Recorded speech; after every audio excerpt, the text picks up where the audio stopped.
দ্বিতীয় ও শেষ টেস্টের জন্য ওয়েলিংটন থেকে ক্রাইস্টচার্চে টিম বাংলাদেশ।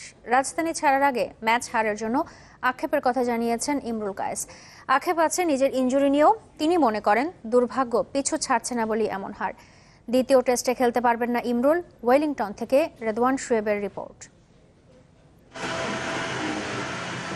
ক্রাইস্টচার্চের উদ্দেশ্যে সবার আগে রেইজেস হোটেল ছাড়তে দেখা গেল কোচিং স্টাফদের।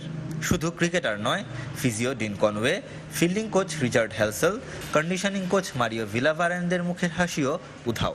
টানা ম্যাচ, ভ্রমণ আর হারের কবলে ক্লান্ত পরিশ্রান্ত বাংলাদেশ। বিষণ্ণতা যেন গ্রাস করেছে মুশফিক, তামিম, সৌম্যদের। ওয়ানডে টি-20-র পর টেস্টেও হোয়াইট ওয়াশের শঙ্কা। প্রতিটা ফরম্যাটেই লড়াই করেছিল, কিন্তু শেষ পর্যন্ত পেরে ওঠা হয়নি। টেস্টের পরাজয়টা মানতেই পারছেন না ইমরুল কায়েস। এমন ইনজুরি সত্ত্বেও নেমেছিলেন দলের প্রয়োজনে, কিন্তু শেষ রক্ষা করতে পারেননি। আফসোস তো অবশ্যই, কারণ আমরা 4টা দিন আমরা ডমিনেট করছি টেস্ট ক্রিকেট। লাস্ট একদিনে আমাদের খেলাটা আসলে চেঞ্জ হয়ে গেছে। এটা অবশ্যই খুবই খারাপ লাগছে। কালকে ম্যাচ হারার পর আমরা বিশ্বাসই করতে পারি না যে আসলে ম্যাচ আমরা হেরে যাচ্ছি। যখন দেখছি যে উইকেট পড়ে যাচ্ছে, তখন আসলে আমার মাঠে নামার কোনো রকমের সিচুয়েশন ছিল না। তখন ইচ্ছা করে নিজের থেকে নামছি আসলে। গেল দিন তামিম যেখানে হারের পেছনে নিজেদের দোষ স্বীকার করে নিয়েছেন, সেখানে ইমরুল দুষছেন ভাগ্যকে। ভালো শুরুর পর ফিনিশিংয়ের অভাব পোড়াচ্ছে টাইগারদের।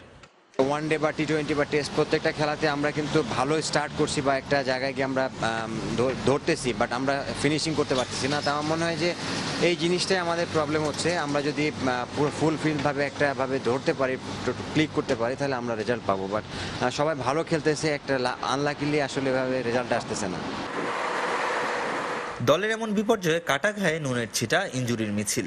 দ্বিতীয় টেস্টে ইমরুল খেলতে পারছেন না নিশ্চিত। শঙ্কা মুশফিকুর রহিমকে নিয়েও। তাই একাধিক পরিবর্তন আসতে পারে একাদশে।